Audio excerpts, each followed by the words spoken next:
तर मिसिंग लिंकवर खड्डे पडल्याचा व्हिडिओ सोशल मीडियावर व्हायरल झाला। यानंतर TV9ची टीम या परिसरामध्ये पोहोचली। मुंबईहून पुण्याला जाणाऱ्या लेनवर व्हॅली ब्रिजवरती 2 खड्डे पडल्याचा व्हिडिओ व्हायरल झाला होता। प्रशासनाकडून तात्पुरती डागडुजी करत हे खड्डे बुजवण्यात आलेत। 1 मे रोजीच मिसिंग लिंकचं लोकार्पण जे आहे ते झालं होतं। 2 महिन्यात पहिल्याच पावसात कामाची पोलखोल झाल्याचं बोललं जातं। याचा आढावा घेतला आमच्या प्रतिनिधीने। लिंकवर अनेक ठिकाणी खड्डे पडल्याचा व्हिडिओ सोशल मीडियावर व्हायरल झाला। त्याची सत्यता पडताळण्यासाठी आपण मिसिंग लिंकवर आलो असताना आपण पाहू शकतो की प्रशासनाकडून जे आहे ते खड्डे बुजवण्याचं काम जे आहे ते सुरू असलेलं आपल्याला पाहायला मिळतं। 1 मे रोजी या मिसिंग लिंकचं जे आहे ते लोकार्पण झालं। अवघा 1 महिना उलटल्यानंतर या ठिकाणी आपण पाहतोय की मोठ्या प्रमाणात जे आहे ते खड्डे या ठिकाणी पडलेले आहेत। त्यामुळे या कामावर जे आहे ते कुठेतरी शंका उपस्थित होताना आपल्याला पाहायला मिळते। आपण पाहिलं तर प्रशासनाकडून निकृष्ट दर्जाचं हे काम या ठिकाणी झालंय का असं देखील आता सवाल संतप्त नागरिक जे आहेत आता विचारताना आपल्याला एकूणच पाहायला मिळत आहे। Cameraman Abhijit Sameer Ranjit Jadhav, TV9 Marathi, Khopoli, Raigad.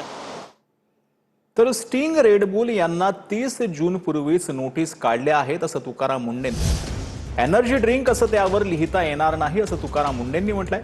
राज्यात शाळा परिसरामध्ये स्टिंग पेय विक्रीला बंदी असणार आहे। पेप्सिको आहे, रेड बुल आहे, तुमच्या त्याच्यानंतर स्टिंग आहे, यांना नोटिसा 30 जून पूर्वी आत्ताच काढलेल्या आहेत की तुम्ही असं लेबल करू शकत नाही। त्याचं कारण असं आहे की फसाई ॲक्टमध्ये जे अनेक्षर ए आहे ज्याच्यामध्ये फूडच्या कॅटेगरी दिलेल्या आहेत आणि फूड कॅटेगरीमध्ये हे एनर्जी ड्रिंक असं काही डिफाईन केलेलं नाही। म्हणून त्या ऑर्डरमध्ये असं स्पेसिफाय केलेलं आहे की जे त्याचा आधार घेऊन किंवा शेड्यूल 4 ज्याच्या आधारे हे मानक आहे त्याचा आधार घेऊन तुम्ही एनर्जी ड्रिंक असं लिहिता कामा नये। हे त्या कंपनीला ऑलरेडी फसाईने नोटीस काढलेली आहे। त्याच्यामुळे त्याच्यावर लिहिण्याचा जो प्रकार आहे आता इथून पुढे बंद होईल। तर विधान भवनाच्या पायऱ्यांवर प्रसाद लाड आणि अनिल परबांमध्ये गप्पा रंगल्या। सत्ताधारी विरोधक आयुधाचा कसा वापर करतात यावरून दोघांमध्ये संवाद झाला।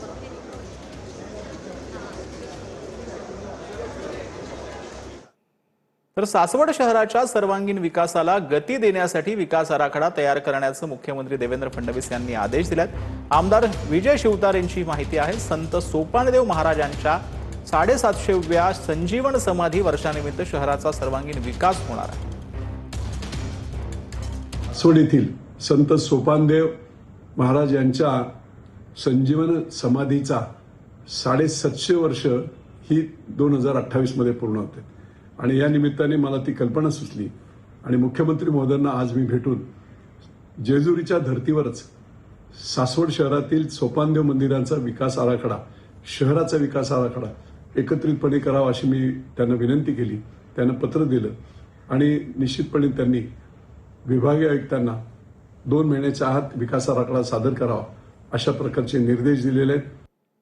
तर उद्धव ठाकरेंनीही आमच्याकडे यावं, रामदास आठवलेंनीही प्रतिक्रिया दिलेली आहे। आमदार खासदार आमच्याकडे येत आहेत, ठाकरेंनीही यावं असं रामदास आठवलेंनी म्हटलं। तर राज ठाकरे भूमिका बदलणारे नेते आठवलेंनीही टीका केली।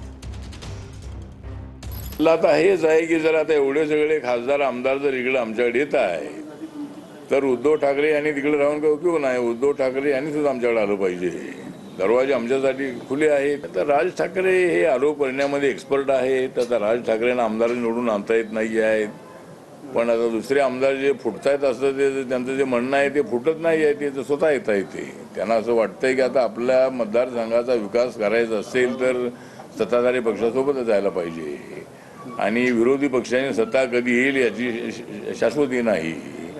त्यामुळं त्यांना आपलं भविष्य दिसतंय, त्यामुळं ते स्वतः येत आहे। तिथं काही फोडण्याची आवश्यकता अजिबात नाही आहे। एवढी आमच्याकडे मेजॉरिटी